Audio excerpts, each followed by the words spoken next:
Nightstand clock numbers glowing red.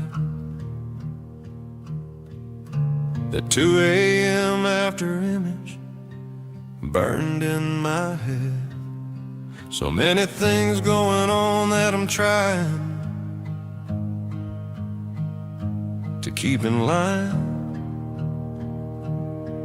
Anniversary next month, and she wants that antique.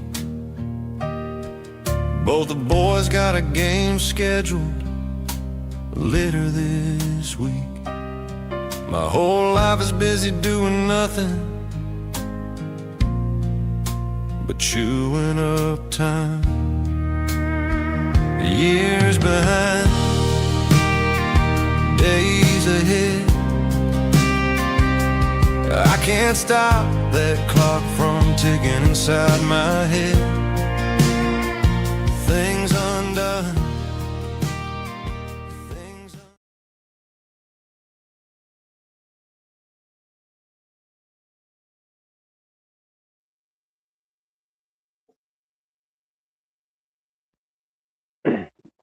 Good evening, everyone, and welcome to the Damn Show on the Critical Blast podcast. I'm your host, Damascus Mintzmeyer.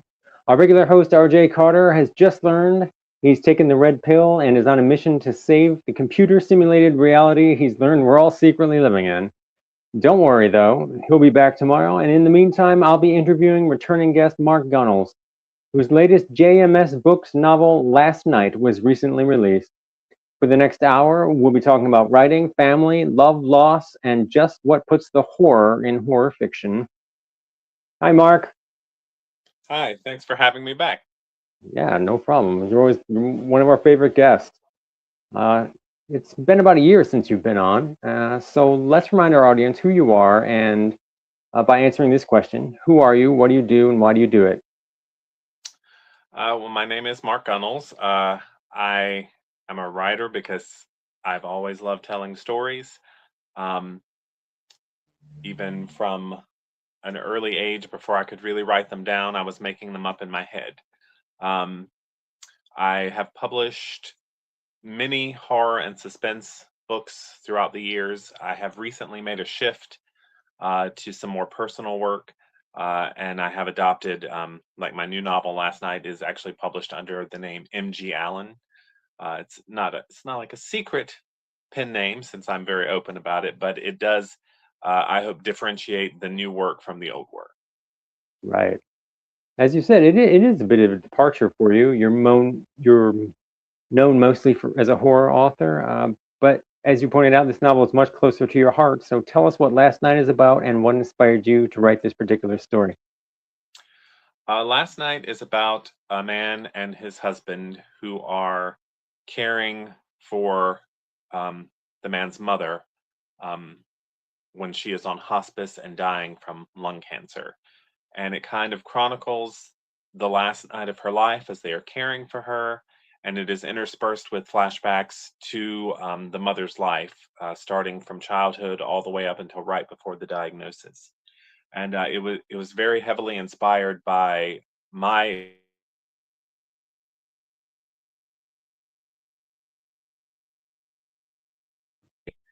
took care of her, and that last night was, I mean, obviously it was painful and it was heartbreaking, but in some ways it was also beautiful to be able to be there with someone and help them through that transition. And I don't know how to really express a lot of things except through narrative. And I thought the easiest way for me to get to the heart of what that experience was to turn it into a story. That is the best way to do it for us writers, I think. We communicate through our words. But so how did it feel? What did it feel like to write something as deeply personal as something inspired by the death of your own mother? Like, was it cathartic? Did it help you deal with the loss? The answer to that is a little complex. I mean, it sounds almost cliche to say it was cathartic and it was therapeutic, but it was. I didn't wait.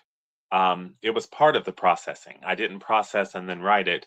I started writing the novel probably within days of her passing. Um, and so it was a way to deal with it. It was a way to pay tribute to her.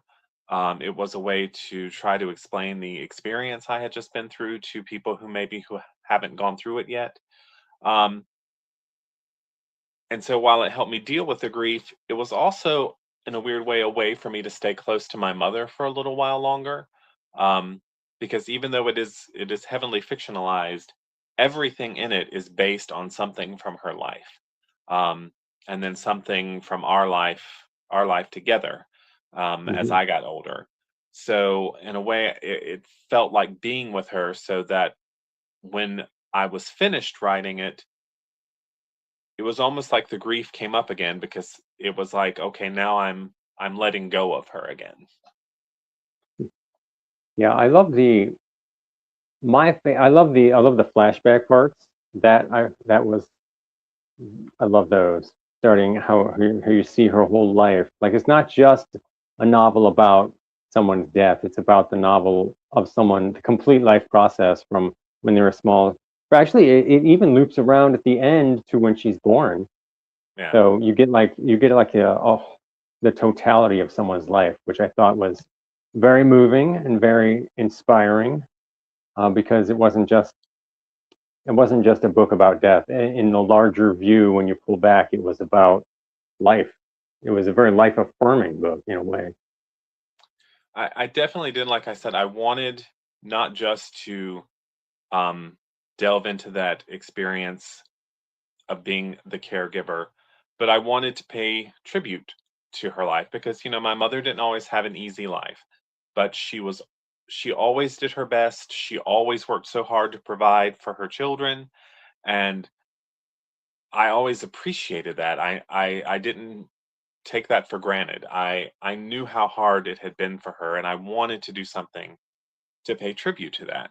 And I felt like in the book, it's not like it starts as a child and gives you a detail. Like I jump, like 10 years, 15. I'm jumping through time, Hmm. but I feel like it does give sort of a cohesive scope of a life. Um, Definitely. and that was very important to me to sort of show, um, you know, the hardships she had been through, the sacrifices she had made, the love she had, um, and also, once it got to a certain point, to explore the relationship I had with her. Um, First when I was a child, then, as I got older and we were two adults, um, sort of, you know, developing a new relationship together. Um, so, while the characters, it's not me, it's not my mother, but it is based on that relationship. Yeah, when I was growing up, I was raised with my grandmother, and she always told me, because with her own kids, and again with me, she told me that when your kid grows up, you have to establish a new relationship with them as an adult. And I think that reminded me, you saying that reminded me of that, because you portray that very well in this book. Um, I like that. well, when it comes to a parent and child, I do think there are different relationships you have at different periods of your life. Um, and at the end, it was almost a role reversal. I was the caregiver taking care of her, and in a way, I felt like it was an honor to be able to do that because she had done so much to take care of me growing up. Um, so they always say that at the end, it's sort of like the child becomes the parent a little bit, but it really can turn out like that. Yeah, I really liked how you the honesty of this book. Like for people who haven't read it, Mark pulls absolutely no punches in this, like at all, when it comes to dealing with the bleakness of Linda's situation, the dying process, the flashback scenes, like the segments involving Linda's abusive marriage were like difficult to read. But I like how you don't like gloss over anything.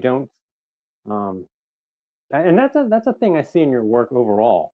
Is that there's a very deep honesty about everything. Like as you've pointed out, like no one's perfect, and you don't shy away from that in your writing, and I really like that. Is that important to you to express that in your work? It is. I try, even in the fiction, I think it's important to be honest about life, about human nature, about our experiences, and you know, life can be full of great joy. I like to express that in some of my work, but it can also be filled with hardship. It can be filled with painful moments, and I don't think looking away from those does us any good. I think we kind of have to face those. Um, and I think in the story, it shows that the character of Linda, you know, she wouldn't think of herself as strong. Um, because she made some questionable choices in her life. Um, but the fact that she did get through all that and she did still provide for her child um, shows just how much strength she had. Um, One of the things I wanted to show with that character that I think is true of my own mother is that my mother never would have believed how charming other people found her. Because I she remember was that very moment. funny, but she didn't know it necessarily. Um, and I don't think she thought of herself as someone that other people would enjoy. But people who had never even met her, I would tell stories. I called them my Mama Gunnell stories, and Mhm. people found them charming, and they wanted to meet her. And I'd have friends or coworkers who would ask to meet her if they could.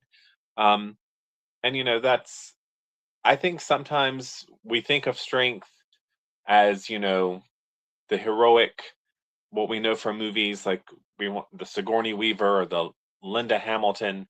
Um, but there's a lot of like real life strength that's happening, that we're not even paying attention to. And like I said, some people don't even recognize their own strength. So I wanted to sort of get into that a bit as well. Yeah, we do kind of.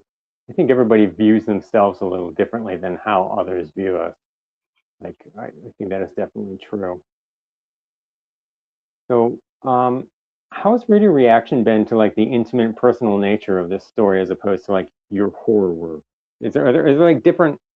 Are there different like readers for each kind of fiction that you do, or where you get like crossover between the two? Well, honestly, with this book, it feels a little bit like almost starting over. I did adopt the pen name for it. Um, I'm working. This is my first time working with JMS Books, who I'm very happy with, and already have some other projects um, coming down the pike with them. Um, so in some ways, I feel because when I decided, I'll always be a horror lover, but right now that is not what I'm interested in writing right now. So I knew I was going to make this shift, and I actually entertained the idea that maybe I'll never publish again. Because I had only published really with horror publishers, and this book was not going to fit with them. So I was starting from scratch, finding new publishers to send out stuff to.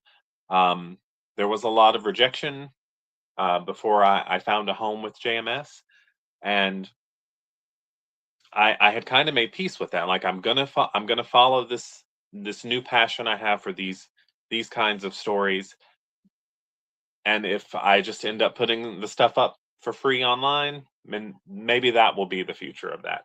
I am very grateful for JMS though for the care they've taken with this book. But yeah, so the reader reaction I've gotten so far, I don't feel like it's the same readers that I had before.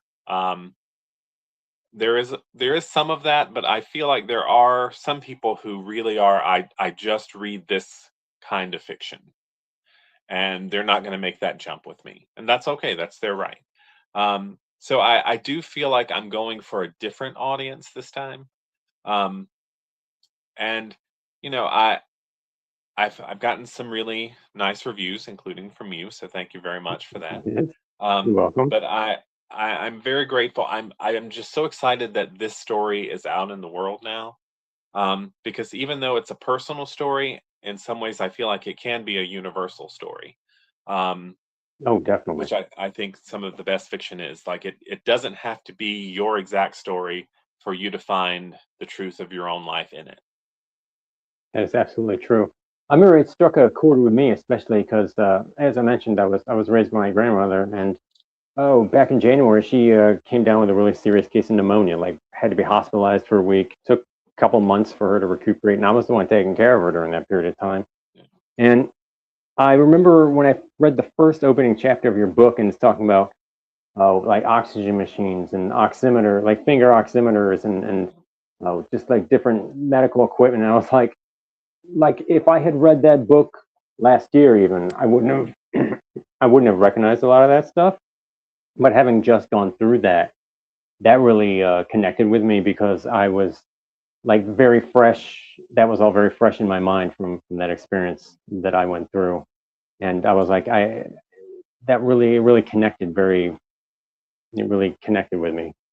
Um, Um, so yeah, and you know, there's definitely universality to that. yeah, You can see like even in the flashback scenes, like as the character was based on you, like I can like as you were growing into like a writer and a teenager and everything, the character was it was like I could see shades of myself in that. So definitely it connects on like a more a universal level than say like a horror story perhaps. and it was interesting writing those sections um, with the main character who you know is some a fictionalized version of me because I only wanted to touch on certain things of my development because while the present day sections were first person from that character's point of view, the flashbacks are from Linda's point of view. Right. So it was an interesting exercise for me because it made me re-examine incidents in my life, but not from my perspective. Right. Because That there makes sense. are when I was young, I feel like I was like a lot of young people. You sort of have these blinders on where you only interpret the things that happen by how it affects you personally. That's So true. there would be things that would happen in my life. They were also happening in my mother's life, but I wasn't giving as much thought to how is this affecting her. And that's both, some bad incidents, but also some good incidents that maybe she had a different take on. And because I was young and sort of had that youthful selfishness, I didn't consider that. And this was a way for me to go back and think, how might this have really affected her? What might she have been thinking about this situation or this circumstance? And that was probably the most powerful part of the writing process for me was when I would get to those parts and think, I know how this affected me, but what impact did it have on her? Um, and that was I felt like that really was cathartic for me to it helped me have I always had, empathy for my mother, but it only deepened that. Yeah, I could see that in there. Then you were talking about this is going back to moving, you're shifting away from horror. There's in recent years you've published other non-horror novels that you can kind of see your slow shift away from horror because you had the advantage, Triangle. Both of those were, I guess you could say, coming of age novels, but definitely non-horror. So you've been moving Yeah. in this direction for a while. I have had that interest, and if you look at like some of my short story collections, they are ostensibly horror collections, but you're going to find some stories in there that are not horror. Um, and I think because I grew up a horror lover, I'm still a horror lover, um, and of course that's where I started publishing. And I got to a point where I had some relationships with some very good publishers, and that's just what I kept focusing on because yes, I mean there were stories I loved, stories I was happy to tell, but I also know these are stories that I can find a publisher for. Um, and I feel like there were other kinds of stories I was kind of putting on the back burner because I wasn't sure what I would be able to do with them. Um, but I did finally kind of make the decision like I want to spend some time, putting the horror stuff aside and just focusing on more personal stories, more more stories of the queer experience, um, and like I said, I when I was a teenager, I made up the pen name MG Allen because when I was a teenager, I dreamed like I was going to be the next Stephen King, those grand teenage dreams. And I thought, oh, I now call myself MG Allen, which is my first and last initial and my middle name. But eventually I grew out of that. But I thought it's not a bad name. So No, it works pretty why don't well. I use that while I'm exploring this other side of my creativity? Yeah, and you're really good at you're good at the slice of life sort of everyday experience writing about that. You're very very good at that, and you're good at you're very good at that the honest element in the horror also, because your stuff is very character based as it is anyway. But I think Last Night actually is the best thing you've ever written. I actually think because I've read, oh God, what, 6 7 year books now, something like that, and I think this is actually the best thing you've ever written. So, and I said that in my review too, and I stand by that Wow. because I I think appreciate that. I am. my my previous favorite was actually The Advantage because I really loved. I love that was like almost like a suspense work in its own right, even though it was like a slice of life sort of uh, coming of age story because he's got he's keeping he's trying to keep the lie alive. Yeah. The it's not really he doesn't really lie, but it's like the lie by omission sort of thing. Yeah, But that then just snowballs out of control until mhm. he feels like he has to live it. I've always liked that, even in like you mentioned in my horror stuff. I would get reviews sometimes like, he's spending way too much time on these relationships. Like he's not focusing on the horror enough. But, to me, the relationships are what make a story, whether it's a horror story or not. And that really is my favorite thing to focus on are the character interactions, the relationships they develop, the banter between characters. And so it feels like a natural progression to me. It's not like, I'm denouncing my horror work or saying death to horror. I'm still very much a fan, very proud of all the work I've done in that genre. It's just, this is a period of my life where I want to focus on some other things. And particularly, I want to focus on because I am, I'm in my 50s now. I'm getting older. And sometimes when I look around at stories, you would think the only compelling stories happen to 20-year-olds, This is maybe true. early 30s. So I want to focus on some stories that are about older people because, we still have interesting lives, we still have romances, we still have love stories. So, that's also a focus for me right now. Yeah, I've always been kind of annoyed by that fixation on just young characters in people's fiction because RJ can actually attest to this. My probably my two most well-known characters that I've used repeatedly in stories are these 270-year-old guys. Stuart and Bruce. They're like comedy horror stories. But the basic gist is these two retirees, and they travel around the country a lot, and they're always getting into like weird supernatural shenanigans. But I love the idea of just like two old guys, like, just fighting their way out of like a bar full of vampires, or a strip club full of demon strippers. And it's just, I like using older characters like that. And I've written other short stories with characters that are older, just because I don't know, there's just enough of there are plenty of stories about teenagers in high school. Yeah. There's tons of those, but you don't see the flip side of that very often. Because the most recent thing I finished is a novelette, which is connected to last night because the main couple in the story, Jim and Greg, um, I go back and I wrote a novelette that tells their love story of how they met in their first date. Um, when they were older, one was 47 and one was 52. Um, I call it coming of middle age.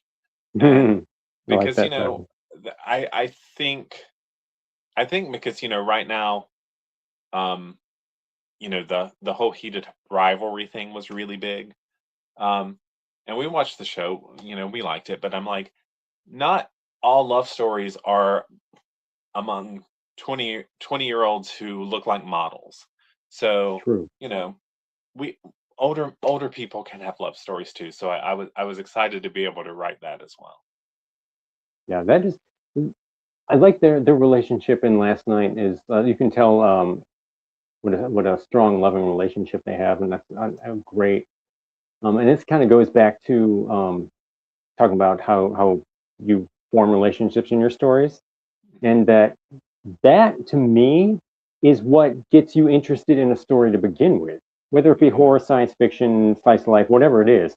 If you're not connected with the character, and partly what we're connecting with the characters are their relationships with the other characters, Hmm. because if you don't, you just end up with one-dimensional characters, and they just become like ciphers. And I mean, then it's like a slasher movie where they're just victim number one and victim number two, and then you don't care, Yeah, and and then it becomes that something seems to else. be what some people want. But yeah, I've always been a very character driven writer. Um, I believe in creating the characters, giving them strong personalities, and then that's what drives the story. Absolutely. Um, I'm that keeps me from having one of those stories where I'm plot focused and then maybe the character interactions and decisions don't make sense because I just need them to do these things to keep the plot going. I let the Right. character personalities drive the plot. Um, so the story develops based on that. Um, and we everyone does it differently. That's where I find the most excitement and intensity when I'm writing, and that's when I feel like I'm doing my best work. So keeping that in mind, do you approach a horror story differently from, say, like a slice of life story? Like, do you sit down and figure them out differently and break them down differently in your mind, or is it just like the same approach, just a different genre? I mean, my basic approach is always the same. Start with the characters, get them, you know, figure out who they are, what they're passionate about, what their personality quirks are. And then I usually put them in a situation in a horror story. It might be a supernatural situation. Um, in one of my slice of life stories, it's just, maybe an everyday situation. But then let their personalities dictate what happens next. Because, you can take various different characters and put them in the same exact situation, but depending on what their personalities are and how they react to it, it's going to send the story off into a different trajectory. Um, so I always kind of start the same way. With a horror novel, it's more, especially if it's a supernatural horror novel, you have to sort of figure out your cosmology. Like, Hmm. what are the rules of the supernatural thing you're creating? Even if you're using a staple like vampires or something like that, that doesn't mean you're following all the traditional rules. because Absolutely. I always like to kind of make up my own. In a more realistic story, like the ones I'm writing now, that element isn't there, but it has its own elements because it needs to feel authentic. And one thing I learned writing this novel last night when I was working with the editor that I was assigned, um, just because something happened in real life doesn't mean it reads well in a piece of fiction. Um, because I mean, it's almost that almost sounds weird to say, but sometimes life happens in a way that if you're reading a narrative, it doesn't feel right. True. That So is you have true. to sort of adjust that a little bit. Um, and so it has its own, it's not like it doesn't have its own figuring out what's going to make sense to the reader. Um, but basically, when I sit down to write anything, I really want to be entertaining myself. I want to be having fun. I want to be excited each morning to come in here to my office and get at the computer. And that doesn't matter what genre I'm writing in. That is my primary focus, is to entertain myself. That's excellent.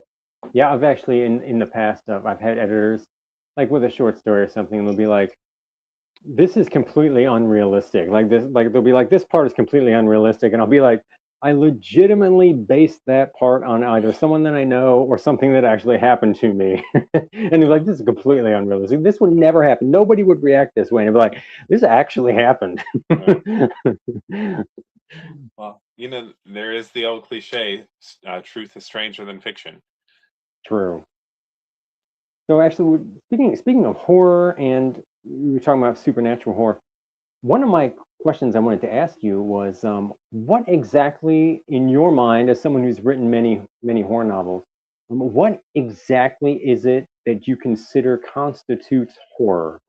Is it just a supernatural element because or is it trying to instill fear in the audience, or what exactly makes a horror story? Because there are, say like Silence of the Lambs, Texas Chainsaw Massacre, they're more like reality based and they don't have a supernatural element, but they're considered horror, as opposed to something like maybe a thriller movie like Bone Collector or Kiss the Girls, where that's not a horror story, even though it has similar elements to Yeah. something that does. Like what is it that constitutes horror Well, to my you? definition of horror is, I would say, impressively broad.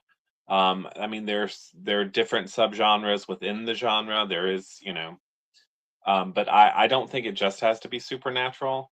Um, I think any story that drives the audience to feel horrified is horror.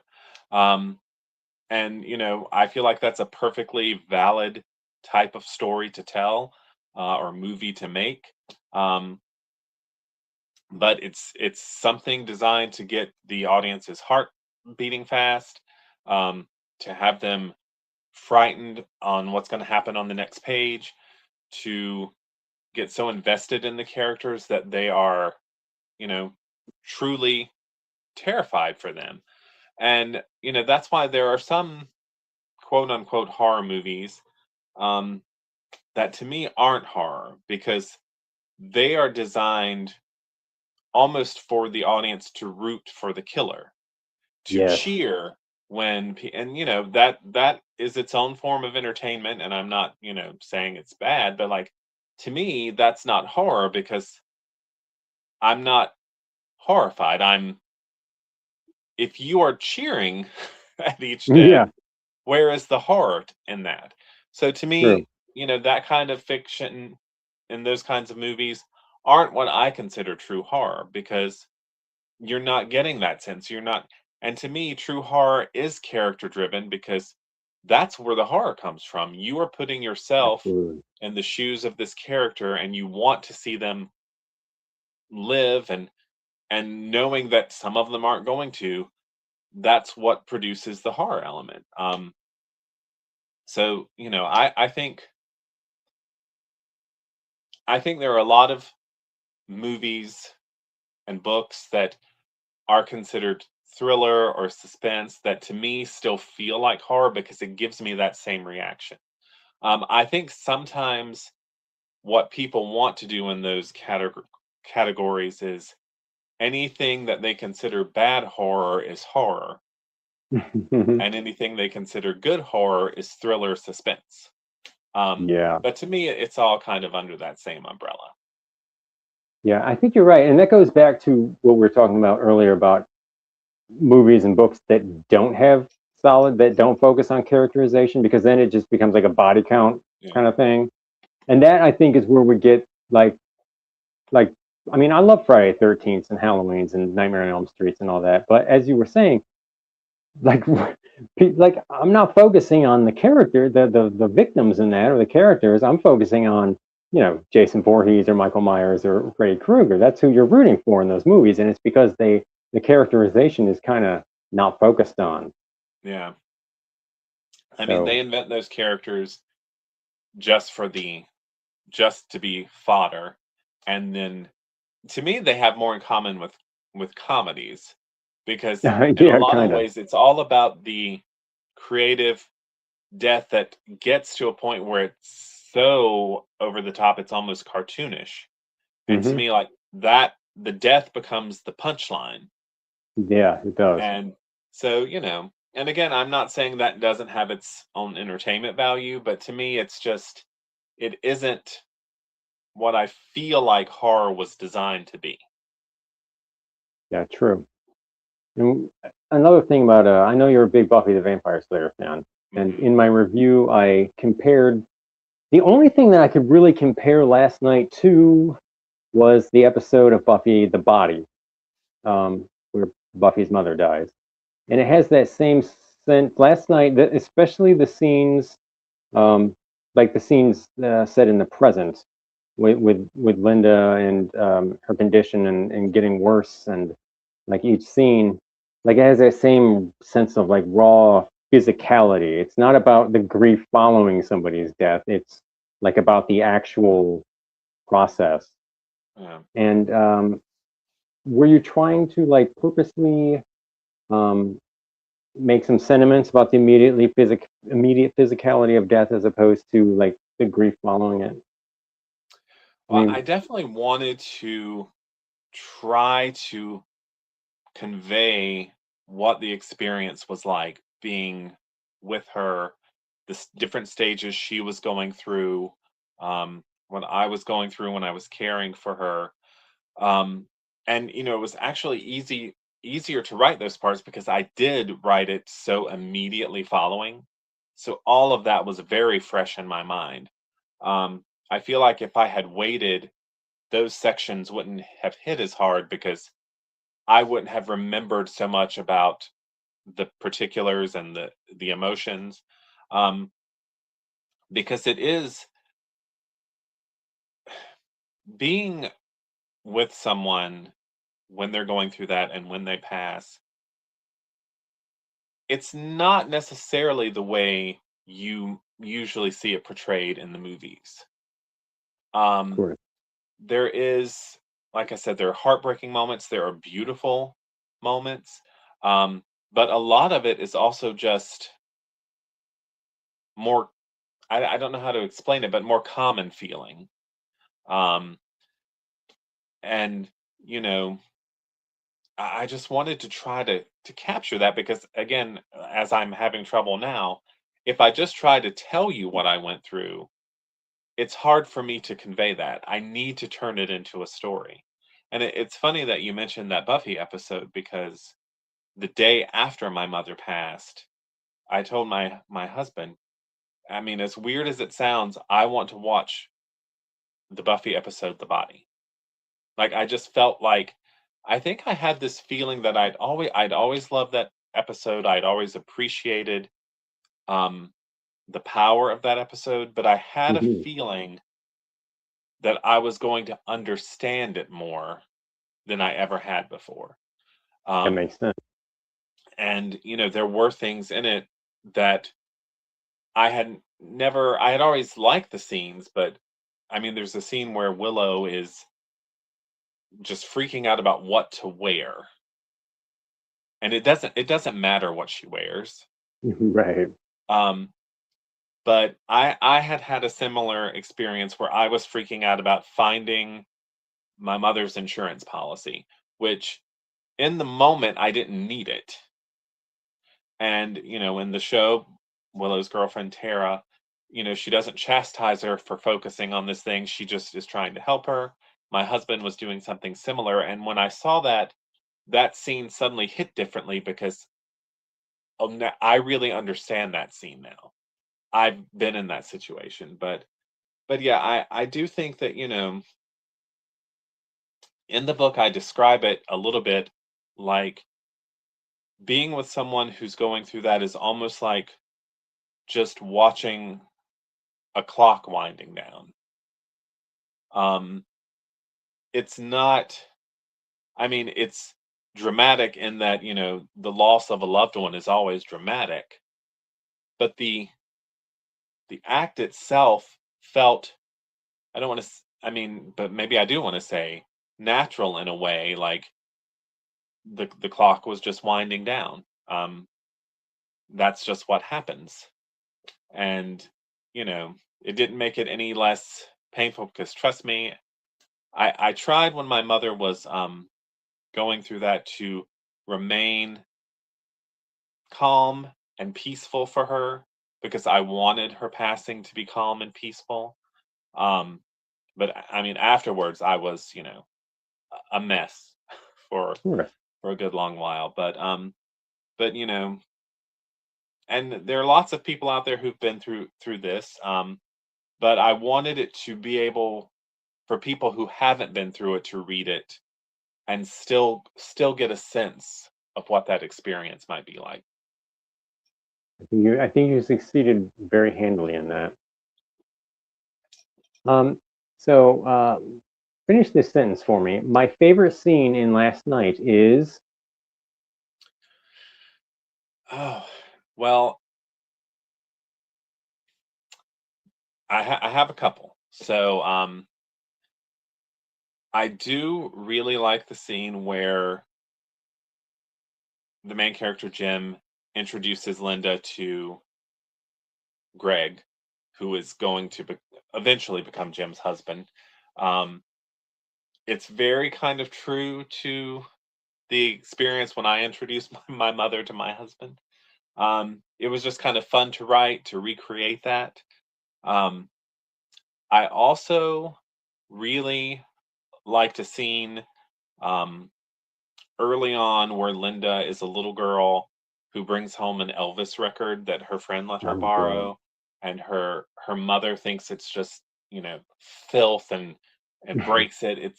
It's fictionally fictionalized, but based on something that my mother told me happened to her when she was young. Um, and it was just kind of a fun scene to write. And um, on a more like heavy um, vein, there is a scene, a pretty long sequence where Linda has to get her son up in the middle of the night and flee the house because her husband is on a drug fueled rage and she's afraid what he might do to them, and they have to flee to her friend Gertie's house. Um, that is based on something that happened in life, and it's weird because at the time, if you grow up in a certain environment, it just kind of feels normal to you because you don't Yeah. have anything to compare it to. Um, so it was interesting to write that scene, you know, as an older person now looking back at, that situation. And, it was, like I said, painful, but it felt good to get that out there and really explore that whole situation. Um, now that I know it wasn't normal, but um, I don't know. I think there's a certain power to that scene.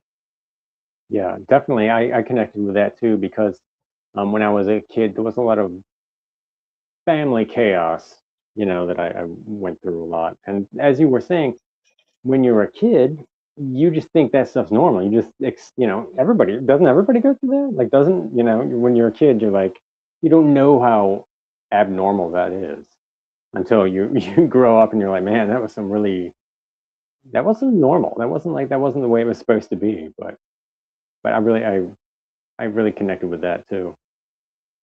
All right, so let's lighten the mood a little bit. Um, Pride Month started this past Monday. Who are some LGBTQ authors you're a fan of that you feel are deserving of like wider attention right now? Well, I've been reading a lot of really good stuff. There's a new debut author um, that I'm reading, and I want to get the name right. So hold on 1 second. I want to make sure I don't mess it up. Yeah, his name is Max Francis, and his book is called Honor and Heresy. It's sort of it's being marketed as a gothic academic novel, academia, but it's kind of a fantasy novel, and it is very gothic, and um, I'm really enjoying that. It's very different. It's not your typical fantasy novel, but I'm really enjoying that. So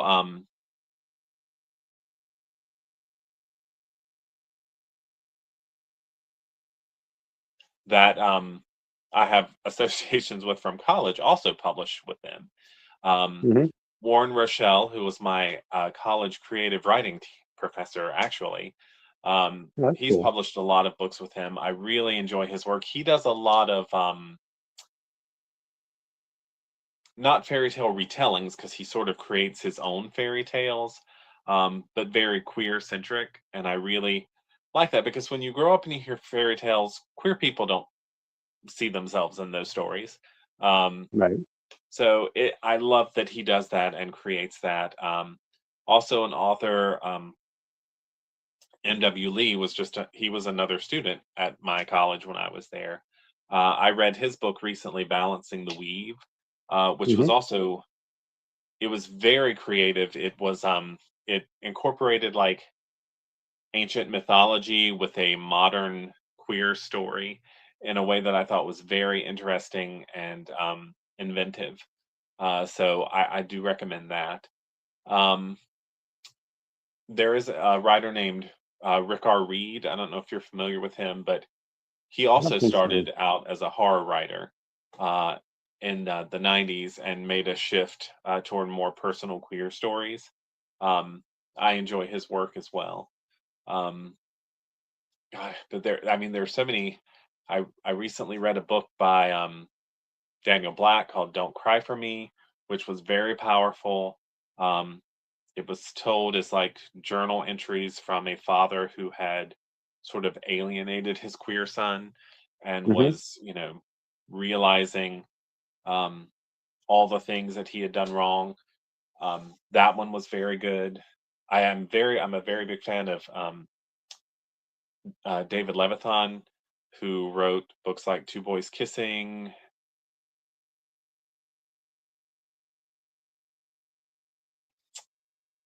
Oh, every day.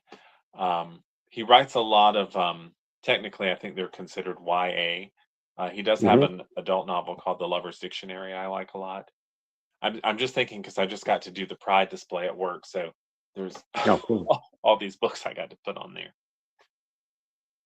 Oh, I also read a book that I really liked by Justinian Huang, um, called Lucky Seed, and it's Hmm. kind of like a very queer, Crazy Rich Asians.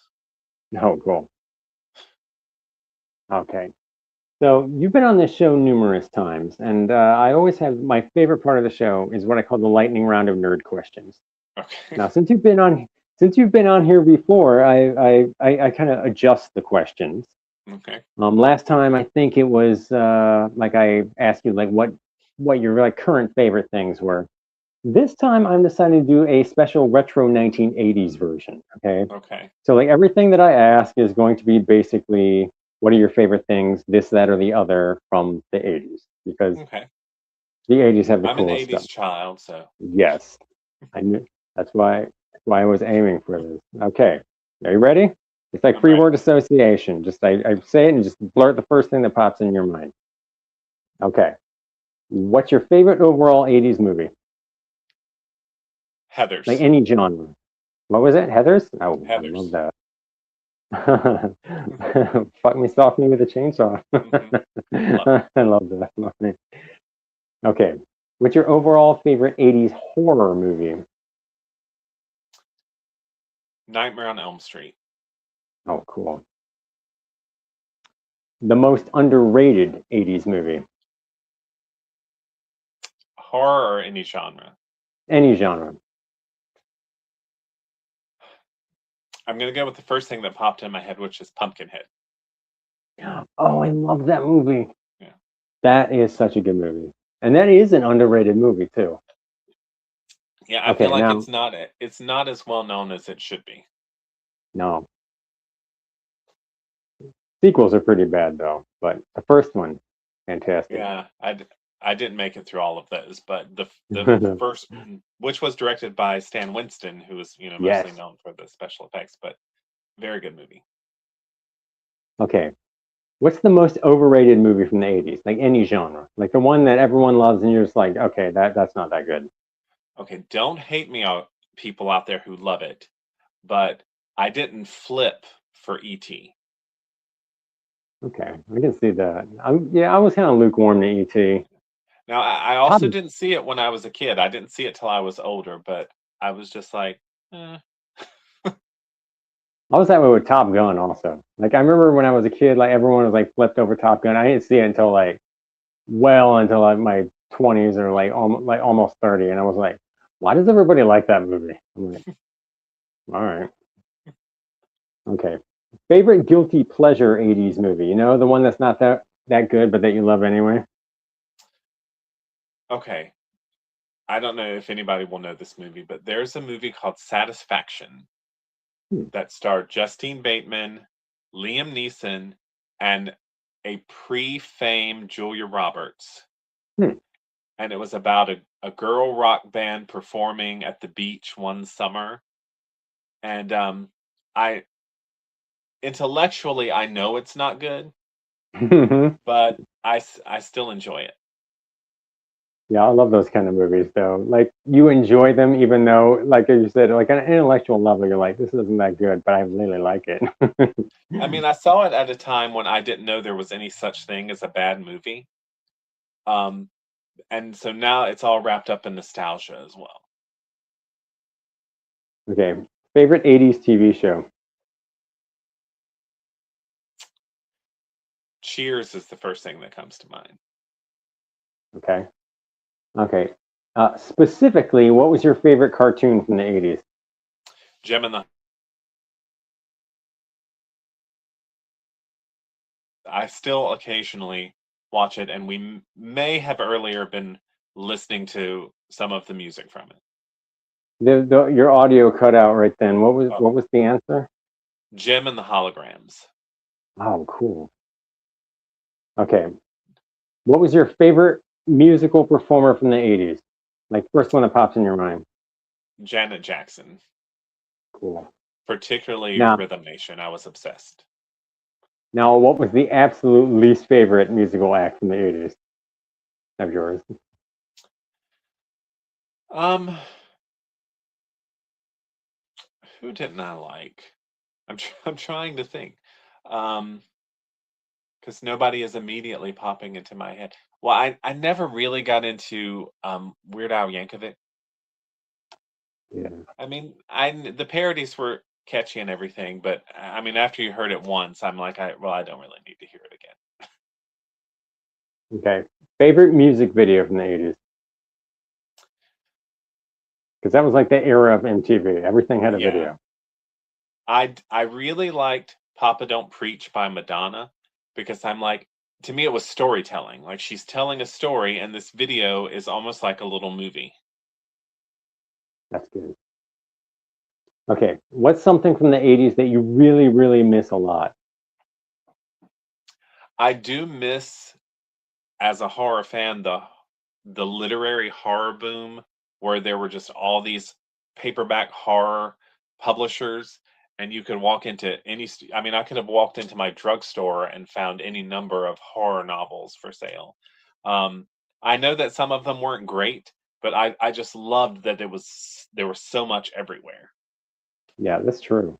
And definitely the part about like they walk into a drugstore and find stuff. I remember when, even it's in the 90s and early 2000s, you could do that.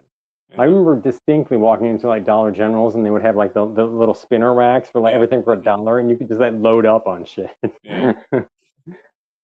Okay, what fashion fad from the 80s makes you cringe the hardest? Um, the big hair. I mean, I remember going to my high school reunion and they would put your senior picture on your name tag.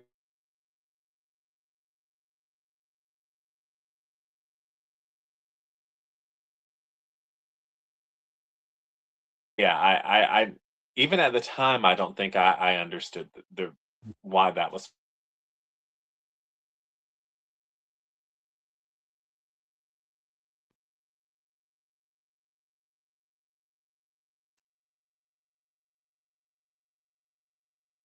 Okay, who's the better John Hughes bestie? Cameron from Ferris Bueller or Ducky from Pretty in Pink?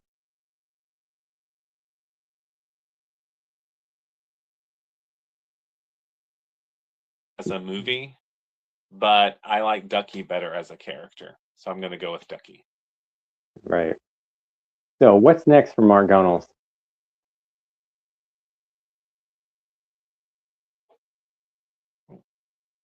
What was that? I said, what's next for Mark Gunnells? Well, I do have Coming of Middle Age that I mentioned is going to be coming out from JMS Books. Um, I'm working on a new novel called Do Over, which I'm very excited about. It's kind of a time travel thing. It's an older man ends up back in his teenage body, and I don't know if you know the '80s movie Peggy Sue Got Married. Um, Yeah. I've seen that one. it's kind of a gender swapped of that, but when I watch that movie, I'm just like, she doesn't change anything. She goes back in time and changes nothing. So my character is going to try to change everything. Excellent. Any shout outs you want to give? Well, I know my husband Craig is watching, so hello, I love you. Um, and you know, I just want to thank everybody out there who's ever read my stuff and ever will read my stuff. And a big thank you to JMS Books again, because I'm so happy that I found a home with a publisher that I really believe in. Where can people find you online? I'm primarily on Instagram. Um, my handle there is Make Reading Cool Again. But I also am on Blue Sky, and I'm also on Tumblr as MG Allen. Um, but Instagram is the main place. Excellent. Okay, so our show is winding down. So I wanted to thank you for being a guest tonight again, Mark.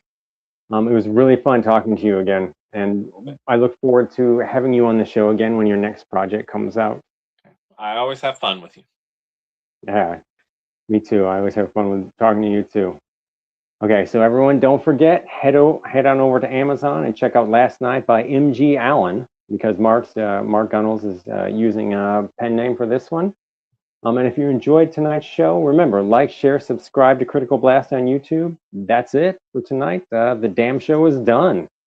So bye. Good night, everybody.